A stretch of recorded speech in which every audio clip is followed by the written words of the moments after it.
നമസ്കാരം, ഞാൻ മനോജ് നെടിയാക്കൽ. ഇന്നത്തെ റബ്ബർ വാർത്തയിലേക്ക് എല്ലാവർക്കും സ്വാഗതം. ആഗോള ടയർ നിർമ്മാതാക്കൾ റബ്ബർ സംഭരണത്തിന് ഉത്സാഹം കാണിക്കുന്നില്ല. ഈസ്റ്ററിന് ശേഷം റബ്ബറിന് വൻ ഓർഡറുകൾ എത്തുമെന്ന് മുഖ്യ ഉൽപ്പാദക രാജ്യങ്ങൾ കണക്കുകൂട്ടിയെങ്കിലും വ്യവസായികളുടെ തണുപ്പൻ നിലപാട് തിരിച്ചടിയായി. ഇതുമൂലം മുഖ്യ അവധി വ്യാപാര എക്സ്ചേഞ്ചുകളിൽ റബ്ബറിന് തിളങ്ങാനായില്ല. ഒസാക്ക എക്സ്ചേഞ്ചിൽ പിന്നിട്ട വാരം കിലോയ്ക്ക് 281 എന്നിൽ നിന്നും 292 എന്നിൽ കയറിയിറങ്ങി. വാരാന്ത്യം ജപ്പാനിൽ 289 എന്നിൽ നിലകൊള്ളുന്ന ഓഗസ്റ്റ് അവധി 295 ആദ്യ പ്രതിരോധം തകർത്താൽ 317 ഉയരുമെന്ന നിഗമനത്തിലാണ് ഒരു വിഭാഗം ഓപ്പറേറ്റർമാർ. ഉൽപാദന രംഗം ഉണരുന്ന സാഹചര്യം മുന്നിലുള്ളതിനാൽ ഓരോ ഉയർച്ചയും ഊഹക്കച്ചവടക്കാർ പുതിയ ഷോർട്ട് പൊസിഷനുകൾക്ക് അവസരമൊരുക്കാം.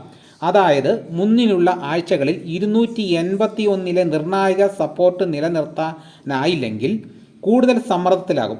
പ്രതികൂല കാലാവസ്ഥയിൽ നേരത്തെ നിർത്തിവെച്ച റബ്ബർ ടാപ്പിംഗ് പുനരാരംഭിക്കാനുള്ള തയ്യാറെടുപ്പിലാണ് മുഖ്യ ഉൽപ്പാദക രാജ്യങ്ങൾ. മെയ് രണ്ടാം പകുതിയിൽ പുതിയ ഷീറ്റ് വിൽപ്പനയ്ക്ക് ഇറങ്ങുമെന്ന കണക്കുകൂട്ടലിലാണ് ആഗോള ടയർ വ്യവസായികൾ.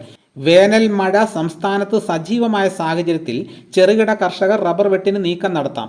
4ാം ഗ്രേഡ് റബ്ബർ കിലോയ്ക്ക് 199 രൂപയാണ് ഇന്നത്തെ വില. RSS 5-ന്റെ വില ഇന്ന് 196 രൂപയാണ്. ഇതാണ് ഇന്നത്തെ റബ്ബർ വാർത്തകൾ. ഇതോടുകൂടി വീഡിയോയുടെ പൂർണ്ണമാവുന്നു. ഇതേപോലെയുള്ള വീഡിയോസ് നോട്ടിഫിക്കേഷനെ കിട്ടാൻ ചാനൽ സബ്സ്ക്രൈബ് ചെയ്യാത്തവർ ചാനൽ സബ്സ്ക്രൈബ് ചെയ്ത് നോക്കുക. എല്ലാവരും ഒന്ന് ലൈക്ക് ചെയ്ത് സപ്പോർട്ട് ചെയ്യണം. മറ്റൊരു വീഡിയോയുമായിട്ട് ഉടനെ എത്താം. എല്ലാവർക്കും എൻ്റെ നന്ദി.